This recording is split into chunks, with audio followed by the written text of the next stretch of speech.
നമസ്കാരം. ഞാൻ ഇന്നിവിടെ നിങ്ങൾക്ക് മുന്നിൽ പറയാൻ പോകുന്നത് വായനയുടെ പ്രാധാന്യത്തെ പറ്റിയാണ്. ഒരു വ്യക്തിയുടെ സമഗ്ര വളർച്ചയ്ക്ക് പിന്നിൽ വായന വഹിക്കുന്നതുകൊണ്ട് വളരെ വലുതാണ്. വായനയിൽ നിന്ന് ലഭിക്കുന്ന അറിവും അനുഭവവും ജീവിത വിജയത്തിന് ഉപകരിക്കുന്നു. വായിച്ചാൽ വളരും, വായിച്ചില്ലേൽ വളയും എന്നുള്ളത് കുഞ്ഞുണ്ണി മാഷിന്റെ പ്രശസ്തമായ വരികളാണല്ലോ. ഒരു മനുഷ്യന്റെ സുസ്വാദ രൂപവൽക്കരണത്തിന് വായന സ്വാധീനം ചെലുത്തുന്നുണ്ട്. പുസ്തകങ്ങളും ചങ്ങാതിമാരും ഒരുപോലെയാണെന്ന് പറയാറുണ്ട്. ഒരു നല്ല പുസ്തകം ഒരുവനെ നന്മയുടെ പാതയിലേക്ക് നയിക്കുന്നു.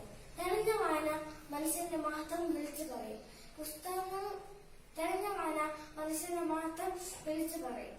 ഇംഗ്ലീഷ് ചിന്തകനും പ്രബന്ധകാരനുമായ ഫ്രാൻസിസ് ബക്കിന്റെ അഭിപ്രായത്തിൽ ചില പുസ്തകങ്ങൾ രുചിച്ചു നോക്കാനുള്ളതാണ്. ചിലത് അപ്പാടെ വരുമാനം, വളരെ ചുരുക്കം ചിലത് ചവച്ചരിച്ചു ധരിക്കാനും. പലതരം പുസ്തകങ്ങൾ ഉള്ളതുപോലെ തന്നെ പലതരം വായനയും ഉണ്ടെന്നാണ് അദ്ദേഹം ഈ പറഞ്ഞതിന്റെ സാരം. അറിവ് വർദ്ധിപ്പിക്കാനുള്ള ഏറ്റവും നല്ല മാർഗമാണ് വായന.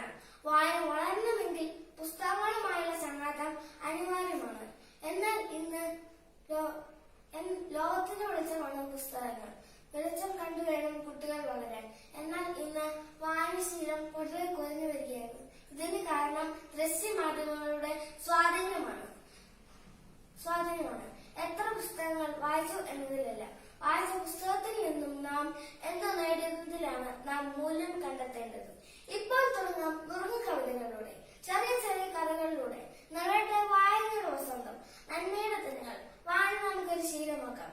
ഇത്രയും തന്നുകൊണ്ട് ഞാൻ എന്റെ വാക്കുകൾ ഉപസംഹരിക്കുന്നു. നന്ദി, നമസ്കാരം.